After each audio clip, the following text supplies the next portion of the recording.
Alright, the wait is over for Tetris Forever from Digital Eclipse, and this is an awesome collection of Tetris games. Doesn't have everything, I'm going to get into that in a little bit, but it's a great historical documentary that also is a collection of different Tetris games from yesteryear, many things included, and the strength of Digital Eclipse in these Gold Master series, this is the third one that they've done in this line, is pretty fantastic.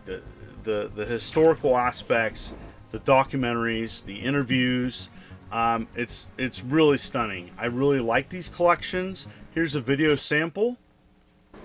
Hi everybody, I'm Alexei Pajitnov. 10 years ago I invented a game called Tetris. Great is not the word for Tetris. The right word for Tetris is perfect. I'm at the Consumer Electronics Show in Las Vegas. This is going to be available on all modern platforms, consoles, and it's $34.99. It's on sale right now, and I'm showing you the Switch version if you're curious. And Digital Eclipse did send this to me.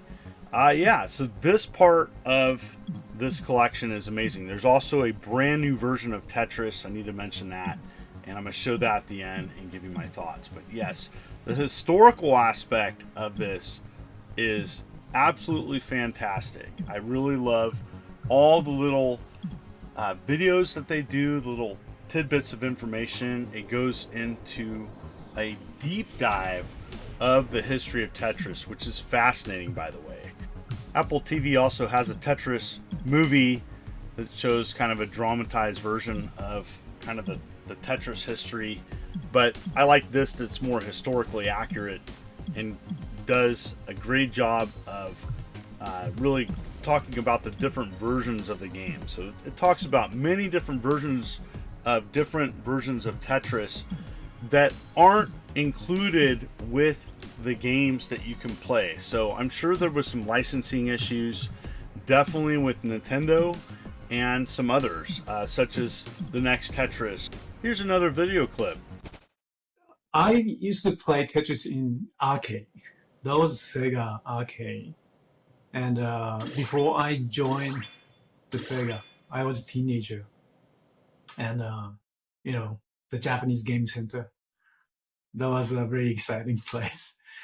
So it's really neat to see kind of the interviews with the different people involved with different versions of Tetris.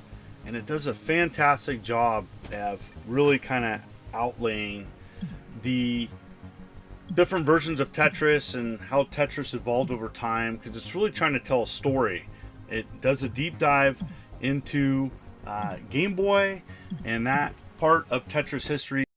Game Boy was coming. I knew Game Boy was coming out. We'd heard this long before in 88.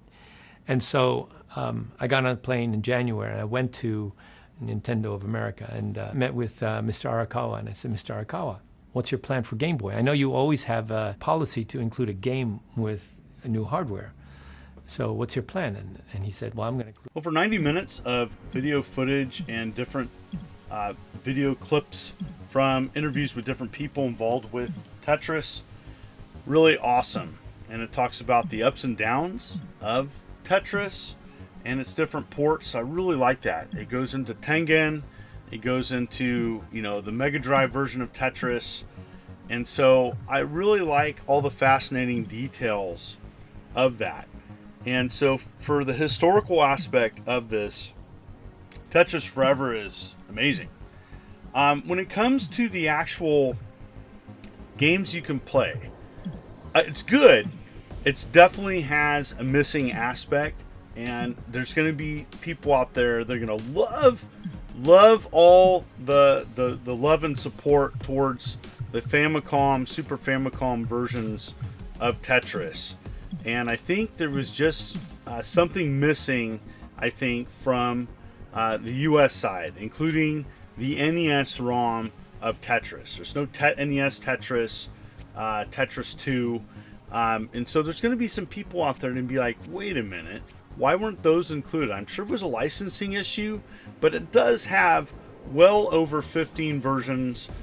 If you count the extra mode in Tetris Forever, you actually have 19. And I'm going to get to that later on in this review. So it has the very first version of Tetris. I really love that. And there was a lot of love spent into different filters, different ways of playing these. You can play it monochrome.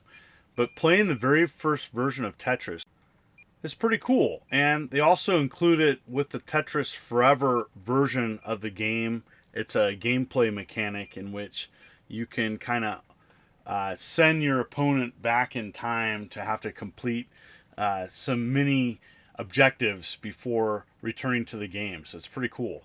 So yeah, seeing the MS-DOS version here, one I don't have a lot of experience with. You might have grown up with a computer version of this. Tetris was everywhere back in the 80s, especially here in the States. And then, you know, you have the Apple II version. So there was a lot of love given to many different versions of Tetris. And then I know there's going to be people out there. I mean, Tetris was on everything. I think that's kind of the problem, is that there's too many versions of Tetris. Everybody has a different memory of growing up and playing Tetris. So some people might be disappointed that their version of Tetris is not included here. I do have to say, not having the NES version included here, I think was kind of, for me, kind of a letdown. And so I don't know why it's not included. And the Game Boy one is included with an asterisk. And so then you have games such as this, which inspired Tetris, which is why it's included. And there's a whole history there that this Tetris Forever goes into. Then you have Hatris, you have all the Famicom different versions, the bombliss versions of Tetris, which I really, really appreciate. And I know there's a lot of people here in the States that may not be aware of those different versions of Tetris. I'm not going to show all of them, but yeah, you know, 19 versions of Tetris if you count the Game Boy version, which is kind of added on to Tetris Forever. Really, Tetris Forever is an evolution of the Game Boy version. The Famicom version of Tetris is included here, which has, in my opinion, pretty terrible control. And so I've played too much of the US version of the NES version of Tetris. And this one has different control in which you press down to rotate and press A for a hard drop, which makes it kind of hard to play. Yeah, the Super Famicom versions of the Tetris games included, to me, are the sweet spot. Because to me, it's like classic Tetris, but you have pretty good graphics and music and great gameplay. And I'm a big fan of the bombliss series. It really adds a different mechanic to Tetris, which a lot of people here in the States may not be fully aware of. I know we got Tetris Blast here in the States for the Game Boy. So, but really, I think the bombliss different games really are fantastic. So I'm a big fan of Tetris with this mechanic, and it is an evolution of gameplay, and I think it's a good one. And so I like these. So I think as a collection, it's good. I know there's going to be people, what about the NES version of Tetris, or the next Tetris for PlayStation, or Tetrisphere? The list can go on and on. Tetris Time Warp really is the evolution of the '89 Game Boy game, and it's fantastic. Couch co-op, up to 4 players. You have the classic Tetris music. There's score attack, 3-minute. There's a marathon, and then the '89 marathon really is the version of Game Boy Tetris. Not all of it, but really this is kind of an evolution of Tetris of the '89 version Game Boy. So even though it's not included with the collection, I'm sure it was a licensing issue maybe. It's fantastic. No online play, so it's couch co-op. Up to 4 people can play each other, and the multiplayer of this is fantastic. So this is a new version of Tetris that has some really cool mechanics to it. Here's the marathon version. As you can see, there's no Game Boy on it. It's essentially the Game Boy version of Tetris, at least the marathon mode. So half of the Game Boy version is included here. Not the entire game, but you know what? For some, that's going to be fine. And so I had some friends over. square pegs and his wife along with my wife, Sarah Hancock, and we were able to play some Tetris. I had a Joy-Con issue. My batteries were dead, and so we just played 2-player. But we had an absolute blast. And really the strength of Tetris Time Warp is that multiplayer function where you can send people back and play different versions of Tetris. Pretty fantastic. And so I think that is the strength of this collection. Tetris Time Warp is great, and I think that price point is awesome. The only downside is not including some other versions of Tetris that people are going to remember. Anyways, you can check out more information at Digital Eclipse website where they talk more about Tetris Forever. You can check this out, and thank you so much for viewing this video. If you like what you see, please consider hitting that like and subscribe button and clicking the bell as I'm uploading videos every week. You folks are wonderful and beautiful. This is the immortal John Hancock, and you take care.